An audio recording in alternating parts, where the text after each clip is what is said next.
Počas prvej svetovej vojny bol v britskom vojenskom tábore zranený námorník Walter Yeo.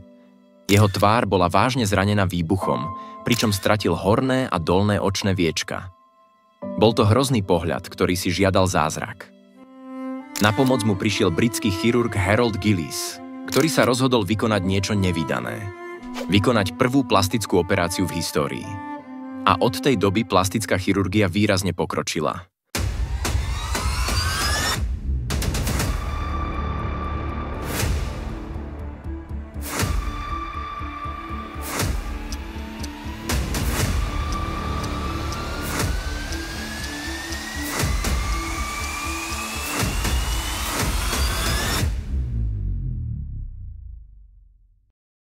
Ahoj, moje meno je Henro a vítam vás pri ďalšom videu.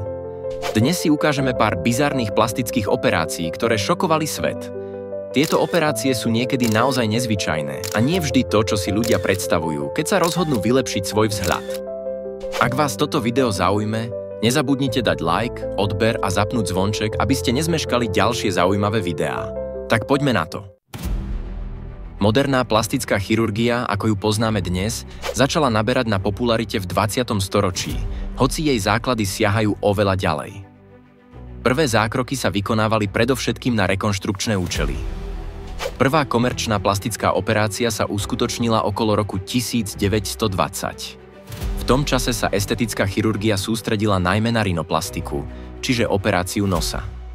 Operácie boli čoraz dostupnejšie a začali sa zameriavať na zlepšenie vzhľadu, nielen na nápravu vrodených chýb či následkov úrazov. Komerčná plastická chirurgia dosiahla významný pokrok v 50. rokoch 20. storočia, keď sa začali používať prvé implantáty a zdokonalené techniky estetických zákrokov. Jedným z prípadov, ktorý v tom čase spopularizoval estetické operácie, bola údajná operácia nosa herečky Marilyn Monroe. Ale ako vyzerajú plastické operácie dnes?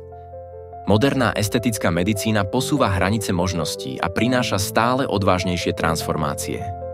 Jedným z výrazných predstaviteľov tohto fenoménu je Blanco, ktorý sa preslávil svojim výrazným a dramatickým vzhľadom dosiahnutým plastickými zákrokmi. Blanco, pôvodne s bežnými črtami, sa rozhodol pre drastické zmeny, ktoré premenili jeho vzhľad na symbol sebavyjadrenia a individuality. Výrazné zväčšenie pier, plastiky nosa, úpravy lícnych kostí či ďalšie procedúry vytvorili jeho nezameniteľný výzor. Tvrdí, že tieto zmeny neboli len estetické, ale aj osobné, výraz jeho identity a odklonu od spoločenských noriem krásy. Blanco sa pravidelne delí o svoj príbeh na sociálnych sieťach, kde získal veľký počet sledovateľov. Pre mnohých je inšpiráciou v otázke prijatia samého seba, aj keď jeho vzhľad vyvoláva rôzne reakcie. Na jeho profily prichádzajú otázky, komentáre, ale aj obdiv a kritika.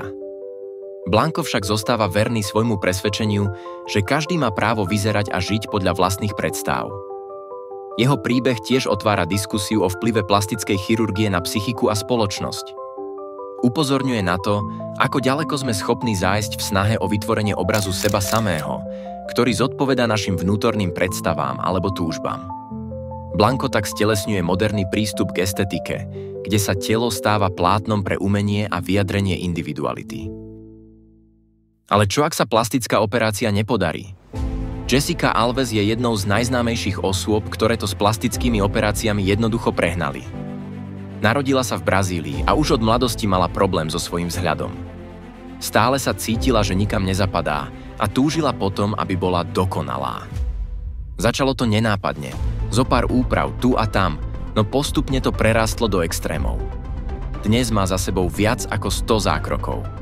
Jessica podstúpila operáciu nosa, liposukciu, výplň bokov, nechala si zväčšiť poprsie a dokonca si dala odstrániť niektoré rebrá, aby mala užší pás. A to je len zlomok toho, čo podstúpila. Niektoré operácie boli také experimentálne, že ich niektorí plastickí chirurgovia odmietali vykonať. No takéto úpravy si vyžiadali svoju daň.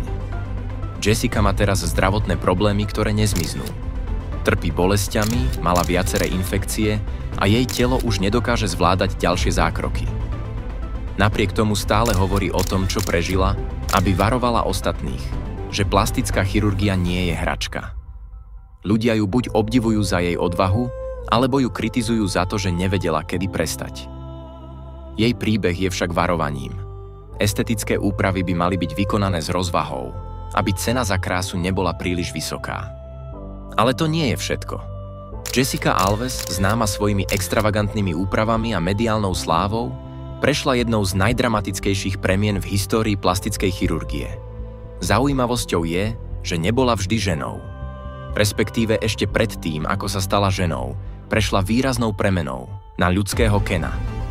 Možno to znie mätúco, ale počúvaj ďalej a všetko ti vysvetlím. Rodrigo Alves sa narodil ako muž, ktorý sa už od detstva cítil iný. Túžil po dokonalosti, ktorá by mu priniesla vnútorný pokoj a sebavedomie. Vyrastal v Brazílii, kde čelil posmeškom za svoj vzhľad a správanie. To ho motivovalo hľadať spôsob, ako sa zmeniť. Po dosiahnutí dospelosti sa rozhodol pre plastickú chirurgiu. Začalo to nenápadne. Menšia úprava nosa, výplne tváre. Ale jeho túžba po zmene sa postupne stala posadnutosťou. Rodrigo sa stal známym ako ľudský Ken.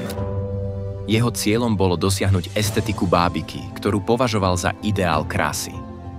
Podstúpil desiatky zákrokov, vrátane zväčšenia pier, modelovania lícnych kostí, zmeny tvaru čeluste a dokonca odstránenia niekoľkých rebier, aby získal užší pás. Každá operácia však prinášala riziká a komplikácie, no Rodrigo pokračoval ďalej. Jeho život sa stal sériou návštev u plastických chirurgov a neutíchajúcim bojom s vlastným telom. Nakoniec Rodrigo dospel k názoru, že jeho premena nie je len o vonkajšom vzhľade, ale o hľadaní svojej skutočnej identity. Rozhodol sa pre ďalšiu zásadnú zmenu a stal sa Jessicou Alves. Začal proces prechodu na ženu, ktorý zahŕňal hormonálnu terapiu, operáciu pohlavia a ďalšie zákroky, ktoré mali zdôrazniť jej ženskosť, ako zväčšenie poprsia a modelovanie bokov. Rodrigo musel byť naozaj silne závislý na plastických operáciách, keď sa najprv transformoval na ľudského Kena a neskôr na ľudskú Barbie. Jessica Alves je nepochybne jednou z najvýraznejších postav v histórii plastickej chirurgie. Čo si o tom myslíš ty? Napíš mi svoj názor do komentára. Tak a dostali sme sa na koniec dnešného videa.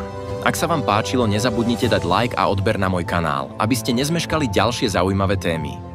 Ak máte nápad na video, ktoré by ste chceli vidieť, napíšte mi ho do komentára alebo mi pošlite správu na môj Instagram. Ďakujem, že ste si pozreli moje video a teším sa na vás pri ďalšom videu. Majte sa pekne a vidíme sa na budúce.